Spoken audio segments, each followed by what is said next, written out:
PTY. Yeah, like Michael said, it's been kind of difficult to align our schedules and get a video out together. But I think that the topic I'll be talking about today in this individual video is something of somewhat importance. So, I've recently been reading up more on masculinity and what it actually means to be a man, because in the culture we're living in nowadays, there's so many different ways masculinity is portrayed, especially on TV, social media, and there tends to be a big fight between society on men that want to really be masculine and be strong, compared to men who just are more in touch with their feelings and want to have more of what we call a soft life. And it's easy for us to fall into that trap of wanting everything to go our way, wanting it to be easy. But today I want to start off by telling a story of myself. So last year I started to realize that as I'm getting older, I'll have to be more responsible in what I do and what I take on, taking responsibility for all of my actions and what I want to achieve in life, because as you grow older, you can't be dependent on your parents anymore. To a certain extent, yes, but you have to start living life for yourself and on your own. You have to get to a point where you'll be able to lead your own family as a man. So yeah, it was quite scary, and I tried to stay away from that responsibility.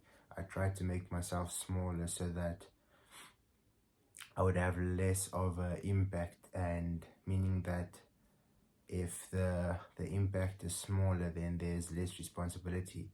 But you can't stay away from it forever. You'll have to get to a point where you decide, okay, I'll take on the responsibility, and it's not going to be easy.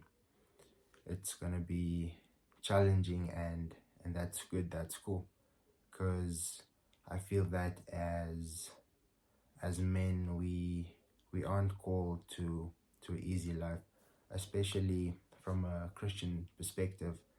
Life is going to be tough, it's going to be difficult, there's going to be a lot of challenges, and especially if you really set out to become more godly, more like Jesus, then you'll notice there's going to be a lot of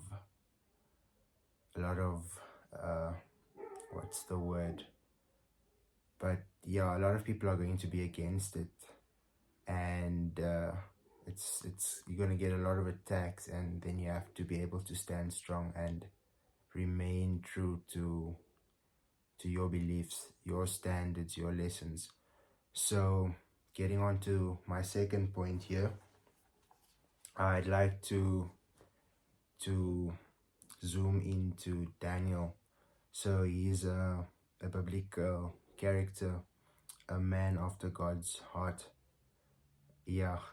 So if you look at Daniel's attributes, he had an unashamed boldness. He had uncommon standards. He had earthly protection, unlimited perseverance, unblemished faith. He had unusual tests, so he had to withstand a lot of tests, immeasurable blessing from God, and unlimited influence on the community that was around him back then.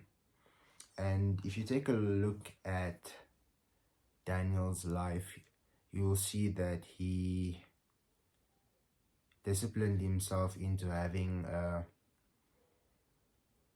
steadfast prayer life. He made sure to talk to God 3 times a day, morning, lunch, and evening.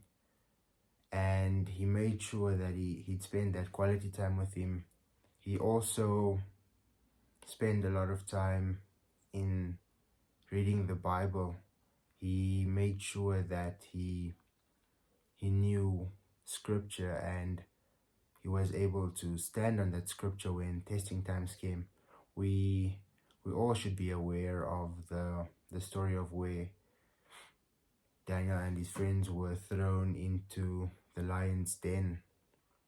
And this was because back then, I can't recall the king's name now, but he brought in this rule that everyone had to bow before him certain times or they'd be thrown into the den. And Daniel and his friends decided, no, this isn't the God they worship, and they aren't going to bow. They stood strong in their faith and they didn't bow, and they were willing to give their life for God. That's hence them being thrown into the lion's den. What God did was then to protect them, and he really helped them to survive, and they got out of the lion's den unharmed. What this did is it turned that king to Christianity, and they were able to, the king saw that this God that Daniel believed in was true, and he started believing in him as well. And so the kingdom was saved. A lot of souls for God was saved in the actions they took, and they could only be strong because of their belief in God. It didn't come from them, because in the Bible it states that I can do all things through Christ who strengthens me. And that's what we have to remember. The strength doesn't have to come from within, but it comes from God, and it's only because of him that we're going to be able to take on difficult things. Out of ourselves we wouldn't be able to manage. Thirdly is by taking responsibility, we as men can then choose to become mature. And by setting ourselves on this maturity, we can become the men that society needs now. And this is a topic that I'll probably get back into because it's rather long. But what I'd like to say today is that we should focus on really taking responsibility within choosing to practice self-control, choosing to stay persistent to our goals, and to take ownership. What we should also realize is that as men, life isn't going to be easy. It shouldn't be. We weren't called for an easy life.